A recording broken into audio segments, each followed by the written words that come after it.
देखिए आज हम लोग कुछ जो है गेस क्वेश्चंस को देखते हैं जो संभावित प्रश्न हो सकता है। जैसे सबसे पहले यूनिट और डायमेंशन के बारे में, यूनिट एंड डायमेंशन।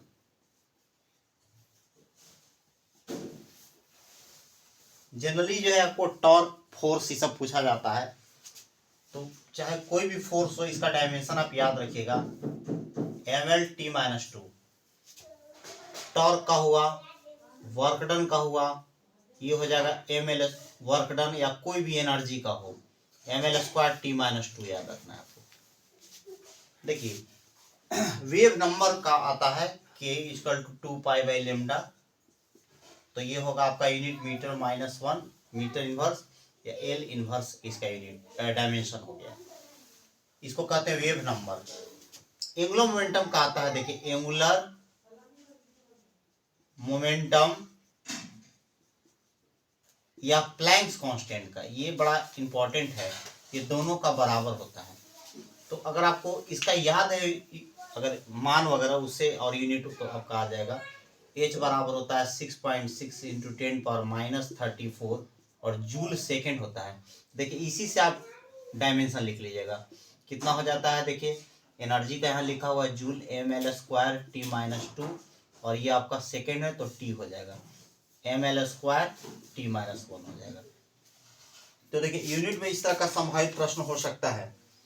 और आपका इसमें तो बस यूनिट तो इसी तरह का होता है। जिसे सरफेस टेंशन वगैरह आपको पूछता है तो T=F/L याद रखना है, mL/t-2 और /L होगा, तो क्या होगा m/t-2 हो गया। तो ये आपका यूनिट डायमेंशन में ये ध्यान रखना है, कोई ना कोई आ सकता है। वेग प्रवणता जिसे होता है, प्रवणता में बताए थे वेलोसिटी ग्रेडियंट में कि कोई भी अगर प्रवणता पूछेगा तो डिस्टेंस से भाग लगा दीजिएगा। जैसे वेग प्रवणता होगा तो v/x, L/t-1/L t इनवर्स हो जाएगा आपका। तो ये ध्यान रखेंगे आप। अब देखिए वेक्टर में कैसा प्रश्न आता है। यूनिट डायमेंशन में मुख्य रूप से डायमेंशन और यूनिट की हम लोग चर्चा करते हैं। और दूसरा है, देखिए यहाँ पर जैसे आपको एंगल्स वगैरह निकालने के लिए आता है। जैसे मान लिया अगर एंगल्स निकालने के लिए आपको जनरली आ रहा है अगर, तो देखिए जब भी एंगल्स निकालने का अगर वेक्टर में आएगा तो डॉट यूज कीजिएगा। A.B जैसे है आपका AB cos थीटा, तो cos थीटा क्या हो जाएगा आपका A.B A का मॉड और B का मॉड, ये प्रयोग कर लीजिएगा। पहले आप डॉट ले लीजिएगा, हो सके जैसे A आपका दिया हुआ है यहाँ पर 3i - 4j और B वेक्टर दिया होगा 4i + 3j। तो देखिए हम पहले डॉट लेके देख लेंगे। अगर A.B अगर 0 आ जाता है मतलब क्या होगा, A परपेंडिकुलर टू B हो जाएगा और थीटा 90 डिग्री हो जाएगा। अगर A × B अगर आपका कहीं 0 आ जाता है, ये 0 आ जाता है, दैट मीन्स क्या होगा, A parallel to B vector हो जाएगा। इस तरह का प्रश्न आता रहता है। टॉर्क निकालने के लिए आता है, तो टॉर्क के लिए आप यूज कीजिएगा τ R × F यूज कर लेंगे, ये तो टॉर्क निकल जाएगा। वर्कडन निकालने के लिए भी फॉर्म आता है। जैसे आपका वर्कडन निकालना है, जिसे दिया हुआ है आपको F और S का मान दिया हो। जैसे एज फॉर एग्जांपल हम ले ले, F का मान है 3i + 4k और S का मान है आपका 4j और +3k है। देखिए यहाँ पर तो कैसे करेंगे इसको, W वर्कडन निकल जाएगा F.S कितना होगा, ये देखिए I.J 0 हो जाएगा, यहाँ 4 के 12 जूल हो जाएगा। देखिए यहाँ पर 12 जूल। तो ये आपको इस तरह। और वेक्टर में और जो है कि ट्रायंगल ऑफ एडिशन से भी प्रश्न आता है। इसमें से एक प्रश्न तो कॉमनली आता ही रहता है कि if R = A + B and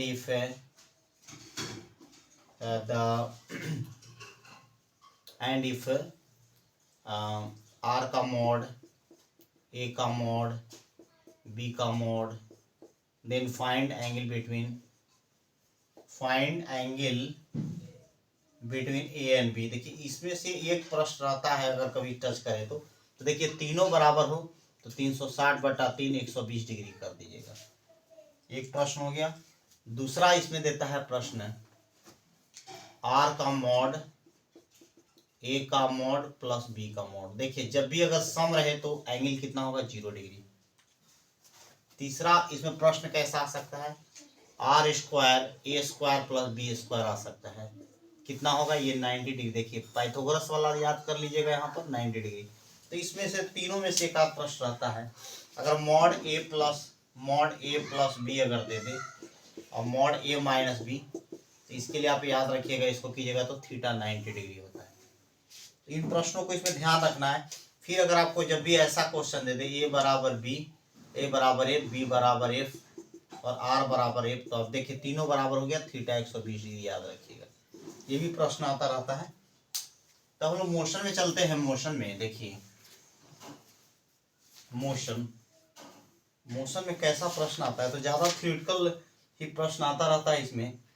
तो आपको समझना होगा इसमें कि इसका जो है कि क्या होता है, डिस्प्लेसमेंट और डिस्टेंस में क्या रिलेशन होता है। ये डिस्टेंस हम कह दे रहे हैं और ये डिस्प्लेसमेंट कह दे रहे हैं, ठीक है। अगर मान ली कि अगर दोनों में टाइम हम भाग लगा दे तो आपका हो जाएगा स्पीड जो है ये बड़ा और बराबर होगा आपका वेलोसिटी से। देखिए एवरेज जो स्पीड होता है ना, एवरेज स्पीड, इससे सवाल एकदम आता रहता है, एवरेज स्पीड। और इसमें भी कौन आएगा, जो हाफ आपको ला है, s/2 वाला।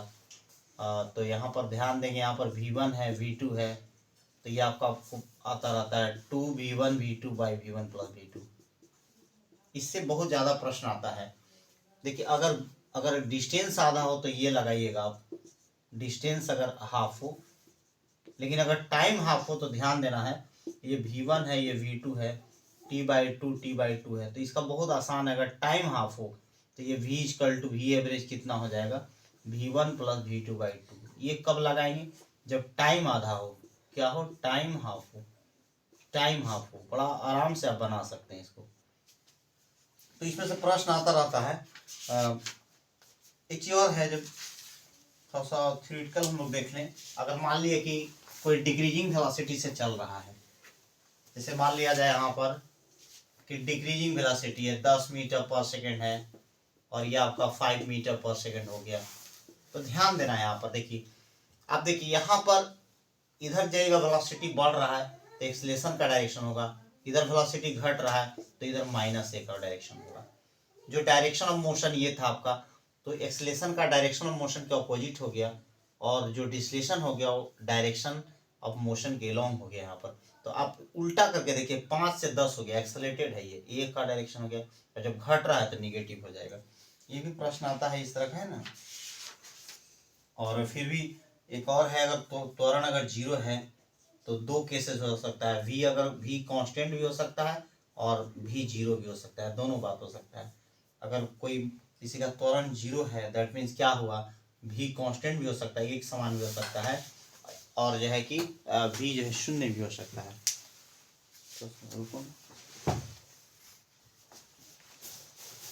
देखिए और क्वेश्चन ध्यान रखिएगा, ये वाला क्वेश्चन पूछता है कि ज़्यादा ये क्वेश्चन आने की संभावना है।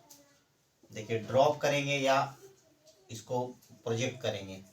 अगर हाइट मान लिया 98.6 है मीटर, तो कितना टाइम लगेगा इसको आने में। देखिए यहाँ पर 2 केसेस है, एक तो ड्रॉप किया गया है और एक हॉरिजॉन्टली कितना भी स्पीड से फेंक दीजिए, तो दोनों के लिए टाइम कितना होगा, √2h/g।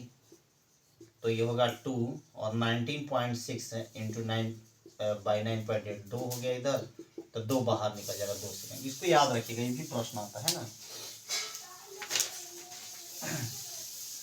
एक और प्रश्न को ध्यान देना है कि जैसे कोई लड़का जो है ऊपर में इतना हाइट तक फेंक सकता है, तो इधर कितना हाइट तक फेंकेगा।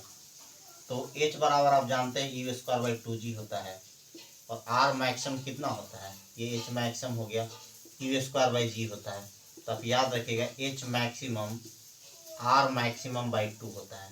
इससे आपका भी प्रश्न बनता है। देखिए यहाँ पर न्यूटन्स लॉज ऑफ मोशन, देखिए एक्चुअली इधर से बहुत ज़्यादा सवाल नहीं आता है, जो जो आने की संभावना है, आप ये Newton first law, second law, third law तो याद कर ही लीजिएगा। जैसे तैरने वाला में भी थर्ड लॉ होगा, रॉकेट में भी थर्ड लॉ होगा, इसको ध्यान रखेंगे, है ना। इस सब को ध्यान रखेंगे। उसके बाद ये प्रश्न आता है F equal to mu N. तो अगर बोलेगा एन बढ़ाएंगे तो म्यू पर क्या फर्क पड़ेगा, ये रिमेन्स अनचेंज, ये नेचर पर, नेचर ऑफ सरफेस पर डिपेंड करता है। ये भी प्रश्न आता रहता है। अर्थात mu equal to F by N, अगर मान लिया जाए कि इसको डबल करेंगे तो ये भी डबल हो जाएगा, लेकिन ये फिक्स रहता है, ये ध्यान रखेंगे। ये भी प्रश्न आता है ना। जड़त्व का इनर्शिया वगैरह याद रखेंगे, है ना, वो से क्वेश्चन आता है। इस तरह अगर प्रतिक्रिया बल अगर पूछेगा तो आप टेक्निक इसके लिए बना लीजिए। फोर्स है यहाँ पर, अगर रिएक्शन फोर्स पूछा जाएगा, रिएक्शन फोर्स, तो इसके लिए ट्रिक हमने बताया था आपको कैसे लगेगा। जिस पर लग रहा है उसको छोड़ देंगे, दूसरे को पकड़ लेंगे और एक्सलेशन से गुना कर देंगे, F by M one plus M two. केवल एक्सलेशन पूछेगा तो कितना होगा, F by M one plus M two हो जाएगा, ऐसे करेंगे।